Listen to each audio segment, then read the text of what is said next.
What I'd like to talk with you about today is about liposuction. Liposuction is a great operation for properly selected patients. Typically, the patient who is going to do well with liposuction is a patient who has specific areas of fat that they can't remove any other way. Typically, we'll find that they've tried dieting, they've tried exercise, they may have tried some other techniques to get rid of the fat, and there's certain areas where the fat just won't go away. Typically in women, this is going to be in the lower abdomen, over the hips, and in the inner thighs. In men, we'll tend to see it in the lower abdomen and in the love handle areas. For liposuction to work well, we want to choose a patient who has thick, elastic skin, so that once the fat's been removed, the skin is going to shrink and it's going to recontour around the area that used to have the fat. How much fat to remove depends upon the areas that we're concerned with, how well the skin is recontouring, and other aesthetic considerations. There are certain areas where liposuction works very, very well.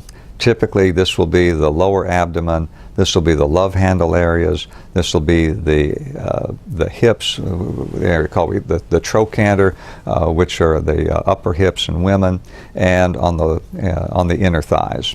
The operation itself involves making some very small puncture wounds, putting in a tube, and the tube is connected to a high-power vacuum machine. The tubes that we put in are hollow. The tips at the end of the tube have various configurations for removing the fat, but the concept of the operation is that we can put the tube in. As long as we leave it in the fat areas, we start in the deepest part of the fat, move the tube back and forth, and each time we do, it will take out a tube worth of fat. As we move the tubes around from the lower areas up to the higher areas, we'll typically use smaller tubes as we get closer and closer to the skin so we can maintain a smooth skin contour. The operation is designed to remove the fat.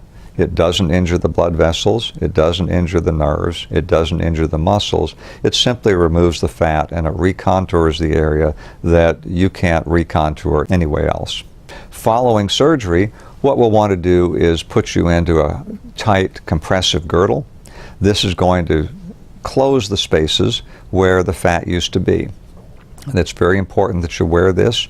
Typically, patients will wear the girdle for anywhere from 3 to 6 weeks after the surgery. That doesn't mean you need to be off of work all that time, but I think it's important to wear the girdle.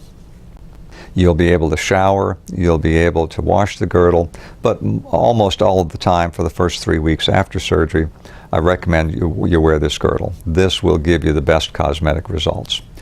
Patients who have liposuction typically don't lose a lot of weight from the surgery itself, but this operation is designed to reshape you and recontour you, again, in areas where you just can't lose the fat any other way. The scarring is almost invisible because the access points are through some very small puncture wounds, and I try to hide these in crease lines as much as possible so that the scar is hidden in an area where you already have a crease. Patients love liposuction, they have great results, and I think you will too.